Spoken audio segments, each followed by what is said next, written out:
आइए अब चलते हैं नेक्स्ट फॉर्मूले पे, जो कि है इफ़। ठीक है, तो इफ़ फॉर्मूला क्या होता है? इफ़ फॉर्मूले का हम यूज़ करते हैं ग्रेड निकालने के लिए।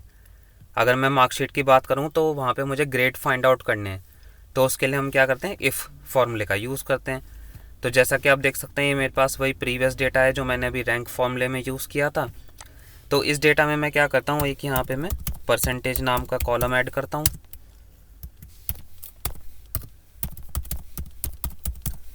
और एक यहाँ पे ग्रेड नाम का कॉलम मैं ऐड करता हूँ। ठीक है,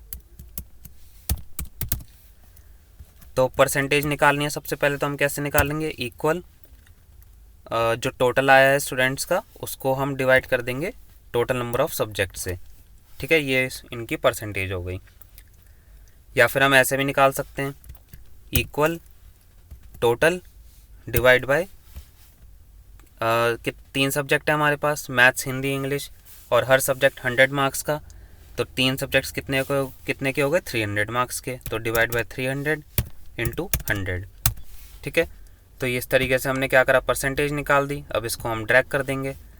देन अब मुझे निकालना है ग्रेड। तो ग्रेड हम निकालेंगे परसेंटेज के बेसिस पे। यहाँ पे हम यूज़ करने वाले हैं इफ़ कंडीशन का। तो मैंने यहाँ पे लगाया इक्वल इफ़, देन मैंने करा ब्रैकेट ओपन। अब इसका जो सिंटैक्स है वो क्या कहता है? पहले है यहाँ पे लॉजिकल टेस्ट, मतलब यहाँ पे हम दो चीज़ों को कंपेयर करेंगे।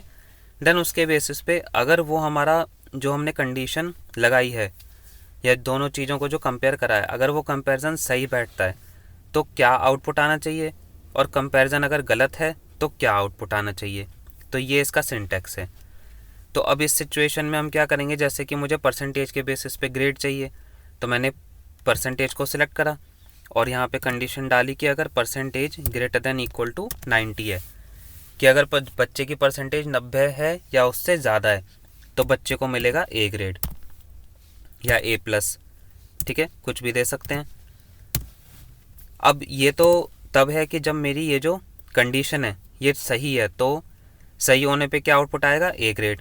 अगर मान लो ये मेरी ये कंडीशन गलत हुई तो उस केस में क्या होगा? हम यहाँ पे फिर से इफ़ लगाएंगे, ब्रैकेट में परसेंटेज को लेंगे, फिर लेंगे ग्रेटर देन इक्वल टू 75, कि अगर परसेंटेज इस सेल में जो परसेंटेज है अगर वो 75 के बराबर है या फिर उससे ज़्यादा है और 90 से नीचे है तो स्टूडेंट को मिलेगा बी ग्रेड। फिर इफ़ अगर ये परसेंटेज ग्रेटर देन इक्वल है 50 के और लेस देन है 75 के तो स्टूडेंट को मिलेगा सी ग्रेड। फिर इफ़ इसी तरीके से कंटिन्यू होता रहेगा। Percentage greater than equal to 33 and less than 50 है तो उस केस में बच्चे को मिलेगा डी ग्रेड।